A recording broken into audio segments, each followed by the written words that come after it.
Assalamualaikum warahmatullahi wabarakatuh. Madayaw umayong adlaw kaninyong tanan. Magandang araw sa inyong lahat. Ang pagbabalik tanaw natin sa kagitingan ni Andres Bonifacio ay isang pagkakataon para pagnilayan natin ang ating kalagayan at ang ating kinabukasan bilang malayang bansa. Mahalaga na ang pagdiriwang natin sa kadakilaan ni Andres Bonifacio ay magbukas ng ating kamalayan sa kalagayan ng ating bansa. Katulad na lang ng kahirapan, gutom, kawalan ng trabaho, at kawalan ng mga pangunahing serbisyo para sa napakaraming mga Pilipino.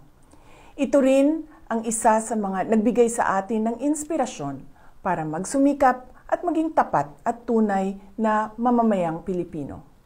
Tiyakin sana lagi natin na manatiling buhay ang diwa ni Bonifacio sa ating mga puso.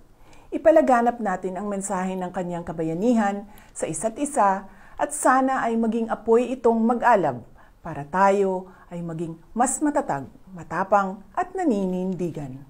Mga kababayan, ang pamana ni Bonifacio sa atin ay ang ating kalayaan. Alagaan natin ito, ipaglaban natin ito. Patunayan natin na bilang mga Pilipino ay maisog tayo.